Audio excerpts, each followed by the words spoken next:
What's that? Hon hon, we're from the future. Whoa, says West Francia. No way, this is so cool, says East Francia to Germany. Meanwhile, Middle Francia. Huh? As I just stare at this jumbled up mess. These are basically all the kingdoms that formed out of Charlemagne's empire meeting their future self. Obviously, West Francia is like an early form of France. East Francia is an early form of Germany. But then there's always the elephant in the room. We don't really know what happened to Middle Francia. Or at least there isn't really a solid descendant like the other two. It's always the middle child that has it the worst. Hey, I'm a monster Mediterranean spanning empire. Aw, you're sweet. Hey, I'm a monster Mediterranean spanning empire too. Hello, human resources? Unfortunately for the Ottoman Empire, it do be like that. The Roman Empire with their handsome privileges. Objects in the mirror are closer than they appear. Meanwhile, the United Kingdom with an 80-year start on the Industrial Revolution.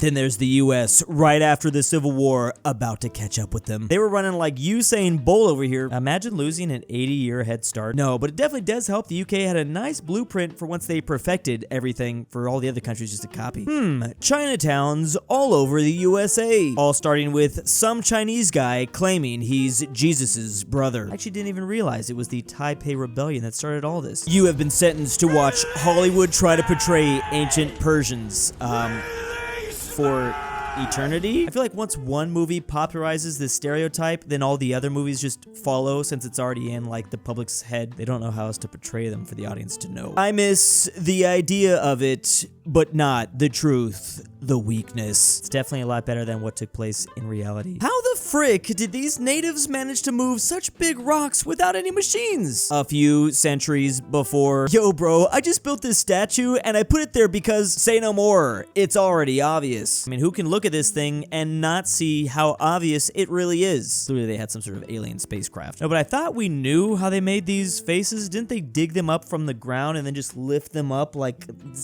kind of, and you walk the statue down the street like a dog or something? I guess we don't know 100%. English nobility versus Spanish nobility. Today, I will have eggs and butter. Of course, my lady. Today, I will have a clay pot. And what will you eat? I will eat the clay pot. Oh, did some sort of Spanish nutritionist recommend this? This is also not really just a meme. Several Spanish women were actually ingesting inedible material. I used to eat sand when I was a kid. Is that the same? Make an anime show about how to fight tanks. Doesn't include anti-tank cannons, artillery, mines, or other ways of stopping tanks. You got plenty of methods, yet they chose to show none of them. Gotta be more creative than this. I mean, yeah, I guess that does explain everything. Meanwhile, in Axis occupation in Greece, yeah, we don't care if you're starving, give us all your food. But I've already lost all my children. At the very same time, Axis occupation in Yugoslavia. Freaking stop living. They kind of had a little bit of a different strategy there. Very straightforward, I guess. Thank you for liberating us, says Grenada to the USA. Meanwhile, all these countries, I guess you could say they didn't really like that too much. It's not just Halloween today. On October 31st, 1917, the Australian light horse charged the machine guns to take this city with arguably the last great cavalry charge in history. This took place during World War I in modern-day Israel, but I think the more important thing is that Australia really doesn't want to be celebrating Halloween. They're not fans of American holidays, even though,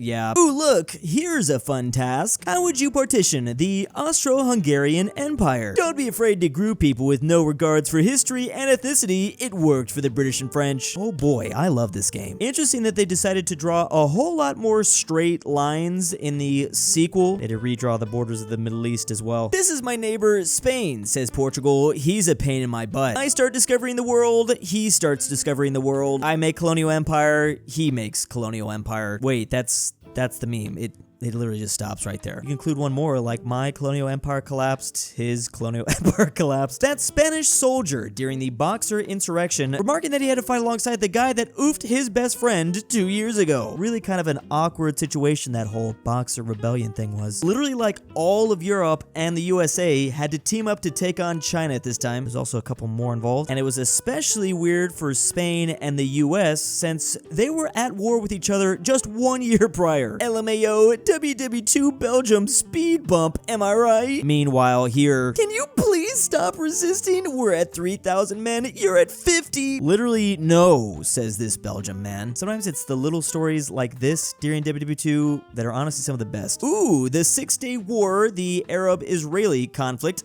We have some belligerents, a lot, 7 nations against one, that's Israel.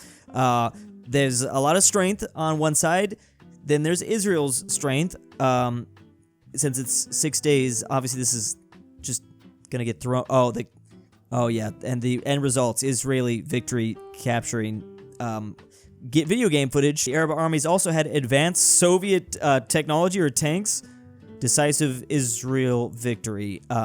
Yes, and they took that whole peninsula. That was a 1v6 too. Take turns conquering and occupying each other's territories since the Bronze Age. Have shared mythology of being enemies and epics about how each other's heroes suck. Their rivalry once caused all of Christendom to split into two. Fight again in World War II. Still remain friends to this day. Here's Italy and Greece. It's so weird how they can do this, yet I sense literally 0 hints of a rivalry. They're just like those two best friends that need to beat the crap out of each other, but they're having a good time while they do it. Yo guys, we need a new name. Everyone keeps confusing us with the Spanish and Portuguese Iberians. How about Georgia? We won't be confused with that. Sad thing is, how could they have predicted this? How could they have predicted the US state of Georgia, which was gonna come centuries later? Europeans trying to figure out how Americans had a war of succession without a monarch. They are referring to our US Civil War, and since the vast majority of European countries had monarchs at this time, I don't think they really realized how we could just start fighting each other like that. It was kind of a new thing for that time. Civil wars not caused by a king dying? No one can invade Russia during the winter. Oh, not to worry, I have a permit, says the Mongols. We're the Mongols. We invade whomever we want. Just skip over the fine print. And this permit is very effective. It goes all the way until they reach Poland, then they stop. We will fight to the end. Good, says this French soldier, because the Germans just breached our defenses. 2 seconds later, and oh look, Anakin is now crossed back over the English Channel.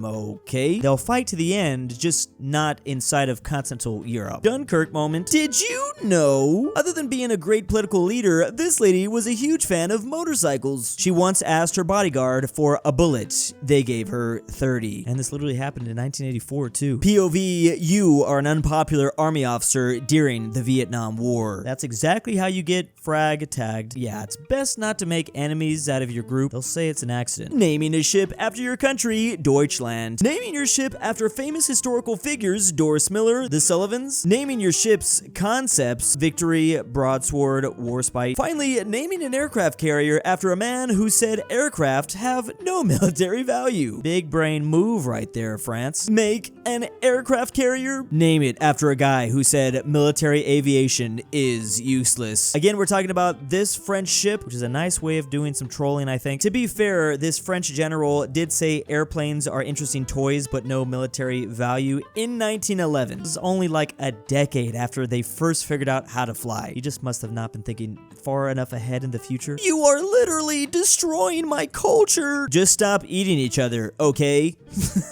Oh, the Spanish conquistadors. They drive a hard bargain. Ooh, the US about to slap a whole new place name. Oh, that's right. They always have to go with this strategy first. There are way too many cities in the US that just have the word new in front of whatever old city there was in Europe. I complain about this all the time. Catholic colonial empires naming new places they've settled. You'll be a saint. I guess to be fair, yeah, Portugal and Spain weren't necessarily that much more unique either. Everyone names their cities better than Alexander the Great, though. It's just 17 different cities named Alexander. Why do women only like stupid jerks who treat them like poop? Says a sad Bulgaria looking over at the Soviet Union that really loves the Baltic countries. Meanwhile, there's a Yugoslavia saying, why do guys only like bimbos who walk all over them? They were meant to be, but Bulgaria was focused on other things. Bulgaria wanted to be a part of the USSR, but they rejected them. Yugoslavia wanted to incorporate Bulgaria, but they rejected them. What a weird love triangle. East Germans were dumb. Why didn't they simply go around the Berlin Wall to join the West? Meanwhile, East Germans, after a microsecond of leaving East Germany, if you couldn't tell, it wasn't gonna go well. Come learn the national heritages of the various states of Europe. We have Germanic noblemen LARPing as Romans, Germanic noblemen LARPing as Romans, Germanic noblemen LARPing as Romans, Germanic noblemen LARPing as Romans, and, well, yeah,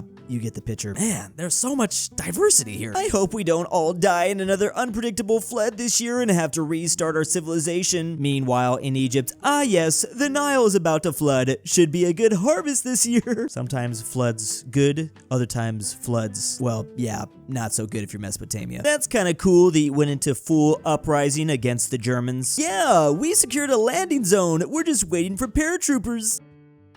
You are gonna send an airborne division, right? Oh no, I don't think so. It's one of those things that's probably hard to look into. It just kind of crushes you. Napoleon has returned to France and is coming to reclaim the government. I send the French army to arrest Napoleon. Napoleon returns to Paris with the army. Wait, Napoleon returns to Paris with the army? That wasn't supposed to be how this goes. Talk about top 10 twists in history. Dracula in modern pop culture. I'm a tragic, tortured, depressed, and romantic charmer. Meanwhile, Dracula in the book, I straight up eat babies.